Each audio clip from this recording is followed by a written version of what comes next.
My name is Casati, and I'm a One Young World ambassador. I'm also a digital marketing manager for GlobeAir, which is Europe's leading private jet charter company, and a member of the European Business Aviation Association's Corporate Social Responsibility Initiative called STARS. Today, I'm currently locked down in Austria, where GlobeAir is headquartered, and I am pleased to be joined by the president and CEO of Avianca Holdings, Anko Van der Werff. Anko has had a brilliant career across the airline industry, having worked for companies like Aero Mexico, Qatar Airways, and KLMs in different managerial positions. Avianca Holdings is the second largest airline of Latin America, and also has been a big supporter of One Young World since the 2017 summit in Bogota. So instead of tiptoeing around the issue, we know that our industry is in major crisis. Survival is our first priority, and it is becoming increasingly difficult to do so as the pandemic cripples the aviation sector.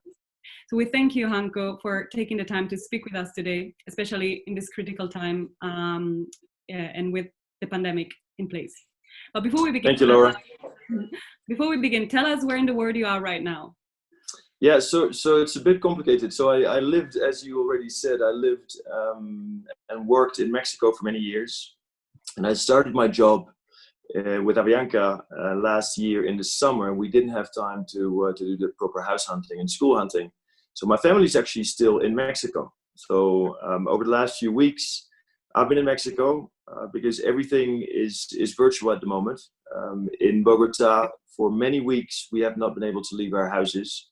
So I thought better to be with the family at least and be virtual.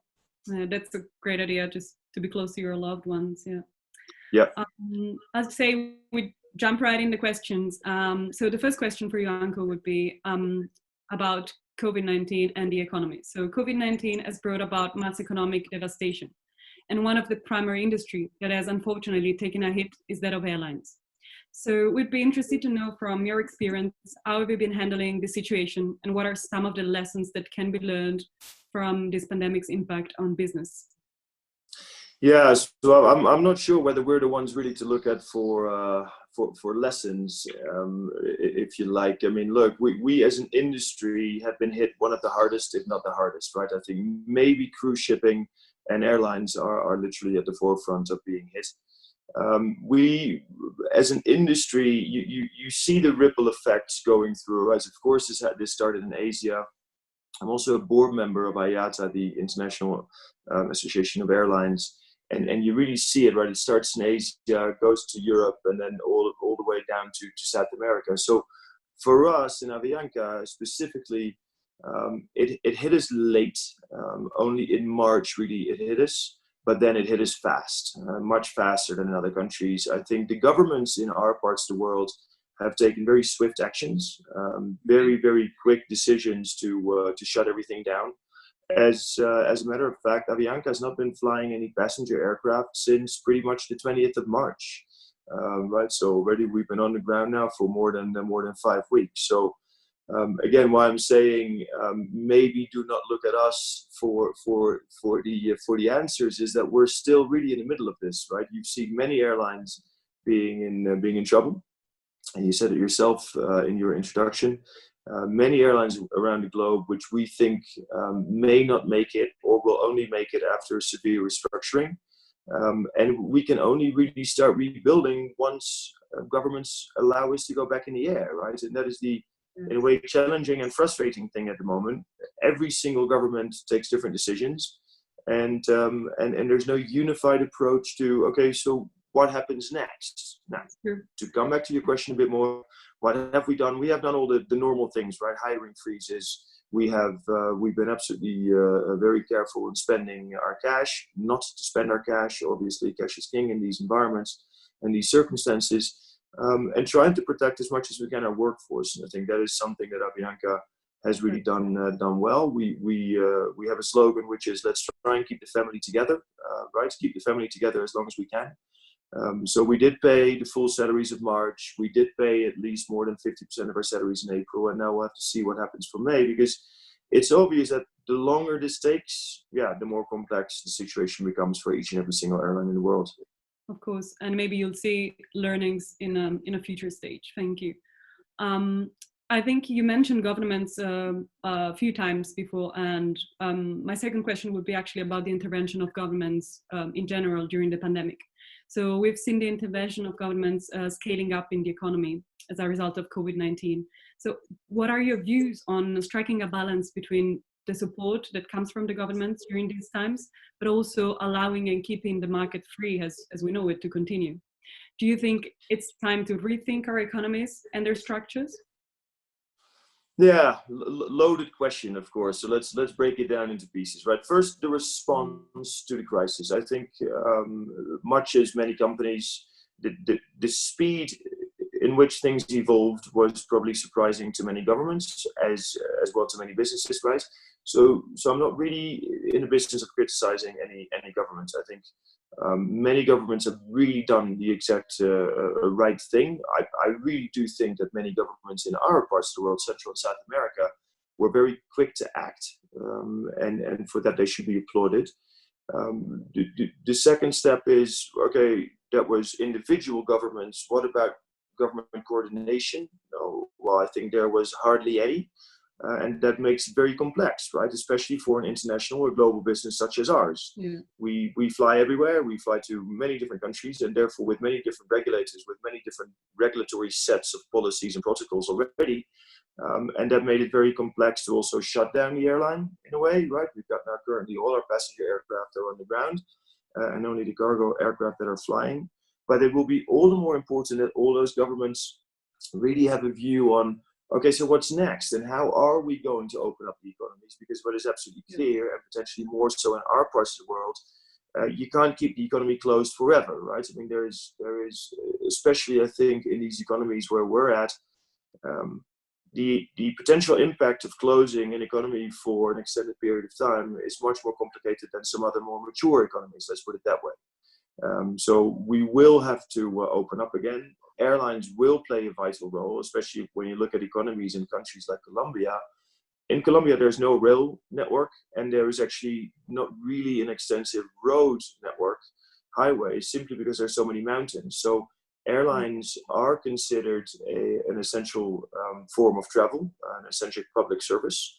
And therefore, we will need those airlines back, right? And how do we do that? And what's the next few weeks going to be like? And many things will change, right? I mean, many of the rules that we knew will change, and that's where we're currently working very hard with IATA, with the World Health Organization, with IOSA, ICAO, trying to set up new protocols and making sure. I mean, there's big debates around all sorts of elements, right? The middle seat empty, does it really help or not? So my view there, for instance, is I understand the questions. I understand potentially the public political need for keeping a middle seat empty. I understand the desire to do so. But my view is that you can do all those checks really at the airport, for instance, right? Temperature checks, and at some point we're going to have quick testing, right? You're going to have a 1 minute, 5 minute test.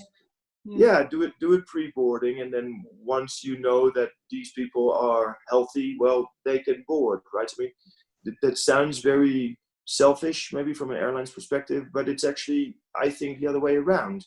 When you don't do that, and you force airlines to take out whatever percentage of seats that you're having on board of an aircraft, that means that prices will go up. It's inevitable. And we don't want to do that. We want to make sure that we are that public essential service. Like I said, in Colombia, that's even more important because there's no real railroad and road structure or infrastructure. So in order to make sure that people can really use that service, you do not want the prices to go up. I understand. And what you're highlighting, it's a lack of standards, basically, in the aviation, or let's say a lack of unity.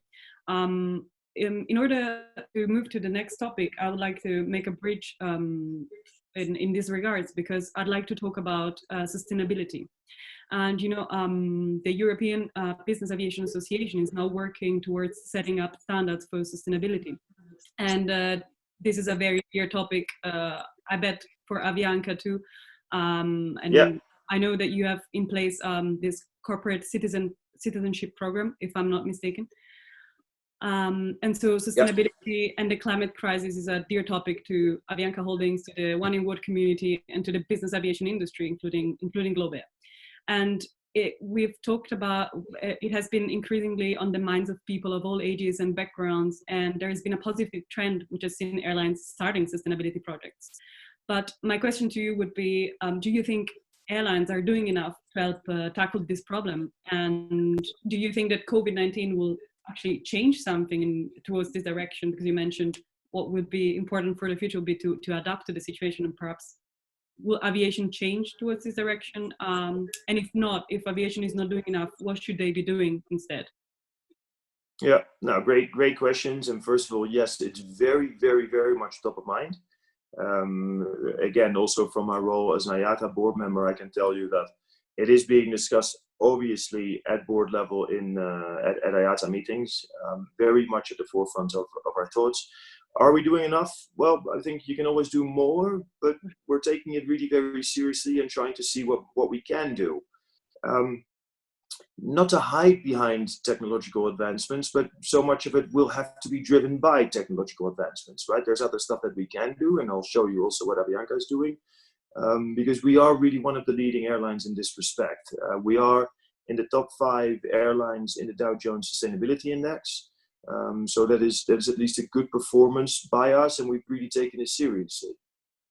Yeah, I think we're doing a lot. Can we do more? For sure. But where is the complication? The complication is primarily in new aircraft technology, new engine technology, and new fuel technology, right? And so someone asked me last week, well, what do you think the next 5 years is going to be like? Well, you have to be honest. I mean, when you look at the development of an aircraft, the design development of a new aircraft and new engines, that takes decades sometimes, right? I mean, okay, maybe the design and development takes 5 to 7 years, but then before you put it in production, it's another 5 years. And then there's a life cycle of that aircraft, which is at least 20, 30 years and sometimes more. So, hey, the decisions that we're taking today, I think will probably far more see an impact, a positive impact in, let's say, 10, 20, 30 years from now than really in the next few years. In the next few years, the game will be about alternative fuels. What can we do to wean ourselves off of current Brent jet fuel, and how can we go towards alternative fuels? The thing with alternative fuels at this moment is they're not really being produced in mass. There's no mass production of alternative fuels. And secondly, and that's of course linked as well to the lack of mass production, therefore it's very expensive. So, hey, again, you're talking about these very happy to have, right, a portion of our fuel through alternative fuels, and that's definitely where we're heading and where we're going, all of us. And you see some governments already starting to move in that direction and making that almost an obligation, and I'm perfectly fine with those things. But then also, how do you get that in your plane, for instance, right? Again, the infrastructure in Colombia and other countries is still very complex and a bit old-fashioned when it comes to fuel. Taking it onto the plane, right? The interplane fuel structure. So logistics around and yeah. Yeah, again, I mean, it would work so much better if the entire ecosystem really works towards that same goal, right? So I definitely see the push, I definitely see the pressure, I definitely see the willingness on our end, and we're doing lots of things about it, but I don't see quick solutions yet, unfortunately, right? Quick as in 1 or 2 years, right? And then there is a long-term project, yeah. I think on the technological side, unfortunately, it will be longer term than what we like to do. But hey, we have renewed our fleet and therewith reduced our emissions substantially. We've got one of the youngest, if not the youngest fleet in South America at this moment, average fleet age of around 7 years, which is really very young. And apart from fuel consumption and let's say those technological advancements, there's also other things we can do and have done. Anti-human trafficking, for instance, right? Also, again, in Central South America, maybe a bit more relevant than in other parts of the world. But we are a big supporter of the anti-human trafficking campaigns, also by the United Nations. Women in the workforce, right? The things that we've also subscribed to, the WEP, WEP. We're also a big supporter of other things in our very modern facilities, in our maintenance and overhaul facilities. We actually collect our rainwater and we use the rainwater, recycle our own rainwaters in those facilities. So there's many things you can do. No plastics on boards, etc., etc. Right? So we've done all of that, but the biggest advancements will have to come through, well, the likes of Boeing, Airbus, GE, Rolls-Royce, developing newer and greener technology. But it seems to me that you've touched a lot on the importance of leadership, because if if it comes from the top, and if all the leaders are concerned about sustainability, then it's probably gonna be a faster process, let's say. So my next question will be about CEOs and leadership. So how can CEOs, experienced CEOs like you, for example, can demonstrate leadership at a time which is so challenging, and which has seen so many governments' responses being very slow and perhaps sometimes uninspiring and confusing. So how do you think the leadership could help people? Yeah, so first of all, I like the fact that you're saying that I'm an experienced CEO, which I'm not, because I'm still in my first year. So thank you for that. But I'm a first year CEO, and here we are having to deal with COVID and other things, which makes it also, look, we've had these discussions with my own team and also with my family and friends. It's also a privilege to be right now leading an organization, right? None of us have ever dealt with COVID. So I'm calling also my coaches and mentors. And they've gone through 9/11 and SARS and the financial crisis when they were CEOs, but not necessarily something like this, right? COVID is much bigger than any of us have ever seen. But in essence, it comes down to having your own compass, right? Having your own beliefs, your own values. Green has really for long been, especially maybe in my family, my mother, a big believer in it, and we've always been raised already in the Netherlands in the 1980s and 90s with green as being a very important feature in who we were. And that's just something that you take with you, right? So it's also no rocket science. It's, what do you believe in? Well, I think one of your earlier questions was as well, what good will COVID, or what structural change might come out of COVID? Well, I really do hope that there is a different view towards how do we use the planet, and how do we not use the planet, right? And how do we stop misusing some of our planets, or the planets, or we've only got one, right? And that is, again, that is the belief that you bring with you and the values that you bring with you. The other way that we've done it, hopefully, is the COVID issue started early March, right? For us, like I said. And we were grounded pretty much by mid-March. And yet we took a very conscious decision under the motto of let's keep the family together, to pay the salaries of March, right? And we clearly told people, look, we're going to pay your salaries in March, even though we're not flying at this moment, we're grounded, there's zero income, but we're going to pay your salaries in March. But be very careful, right? Be very careful with that money. Do not spend it, because we do not know what's going to happen in the future. In April, we've come up with a structure where at least the lowest 50% in our organization got paid 100% of their salary, right? And then there is step functions where you take more discounts. So, okay, so C-level and myself, we took a minus 85% salary discount, right? Which absolutely no issue at all, of course. But the main issue is, how can you protect, in a way, and this sounds horrible, but the weaker in society, and how can you protect the weaker in your organization? I think CEOs have a role to play. This isn't just about the governments, right? I mean, if you look at it, Avianca has got around 20,000, 21,000 employees. With their family members, you talk about 60, 80,000. With your suppliers and their families, you talk about being able to influence, as a CEO of Avianca, positively, hopefully, a society or a community of maybe 150, 200,000 people, right? And this makes me think that you have a good focus on, their families, the families of your employees and of the stakeholders around your company, and also the youngest generations, because this is somehow, it's not going to be just for you and for your employees now, but also for their families and for their children. And so absolutely, and you don't. Absolutely, and you didn't want to take decisions too quickly, right? I mean, now it's been going on for, like I said, we've been grounded for 6 weeks, and there's really no end in sight.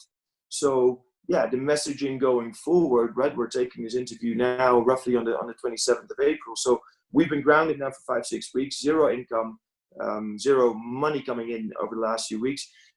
I think also there the company understands that at some point we might have to take different decisions, right? I mean, the chances of us being able to still give 50% of our salaries on average in the month of May, well, it's reducing, right? I mean, we don't have the luxury. Exactly, and we don't have the luxury of many European countries where they absorb or subsidize, for instance, those salaries, right? I mean, the social economic setup of South America isn't such that we can do that. So it's something that we have to bear. So but what at would least, you think, for example, would be the challenges? Like, you're already highlighting some challenges that could come up, and what could be the challenges, but also perhaps the opportunities for young people post-COVID? Yeah. What could be other challenges that you may foresee? Yeah. But the unfortunate challenge, of course, at this moment is that there's a lot of people that are not hiring. There's a lot of people that therefore potentially block promotions for people that are good, right? It's going to be, I think, more difficult for young people to probably grow in the next, 24 months, let's say, right? So, but that leads obviously to think, young people are by far better at innovating themselves. You do not have yet the mortgages or the children or the obligations that some, right? My son keeps on calling me a dinosaur, and I'm only 44, and he makes great jokes about it. That what was it like living with the dinosaurs, right? So, but you don't have all those obligations, and therefore, well, make sure that you're not blocked in your own mind by those obligations or by potential future obligations, right? Just do the right thing, learning will always pay itself back, right? So even in these difficult times, I was very fortunate. 2008 financial crisis, and right around that moment, I was able to do an executive education at one of the at one of the leading business schools in the United States, right? Which was great, because very fortunate as well. I wasn't moving anywhere anyway, but at least it gave me, after that whole crisis was done, it gave me the platform. I had that education under my belt. I had invested in it. I had invested my own time in it, at least, and then was able to grow again, right? So look, guys, this is not going to be the next 50 years under which there's going to be a depression, right? Because then there's no world left to begin with. Yeah. So make sure that you keep on learning, make sure that you keep on innovating, make sure that you think about what is really important after this. So for me, green, I hope that there will be a new and renewed push for the environment after this, right? As the whole world, I think many industries will probably be smaller. How much smaller, we don't know. I think the airline industry probably 20-30% smaller. What does that mean? But we will still keep on innovating, and we will still need young and smart people to grow to the top. So it seems innovation, flexibility, and adaptation are very important for the future. But as we're just running out of time, if you could leave the One Young World community with just one key action to take away, what would that be? Yeah, so I hear a lot of, and I really don't like this, I hear a lot of, well, I don't know, globalization is dead, or there's this further need for insular looking in within countries or within companies or within. I'm a big non-believer in all of that. I'm a big still believer in globalization. I'm a big believer that, for instance, now through the power of globalization, we will be able to find a cure and a vaccine for COVID much quicker than if every single country went for it themselves. So I think what you're doing with your organization and with your constituents, keep that going, right? Build those bridges, know what goes on in the world. There are so many beautiful examples of what goes on in the rest of the world that maybe you do not know when you're not part of an organization such as yours. So just keep on being global and having a global mindset. Make sure that you implement things locally, that you make things better for where you live, right? As I'm able to do, hopefully, with Avianca and our leadership team, for the people in Avianca and for the people in the countries where we're living, but still have an open mind towards the rest of the world. That's a perfect learning, I would say. Thank you, Anko. This has been an inspiring talk, I think, for the entire aviation industry, and I hope we'll get the chance to speak again in much brighter times. But no, thank you. Give you a big thank you, and For our listeners, make sure to like and comment and share this session. And thank you for watching, and stay safe, everybody. Thank you. Stay safe. Thanks.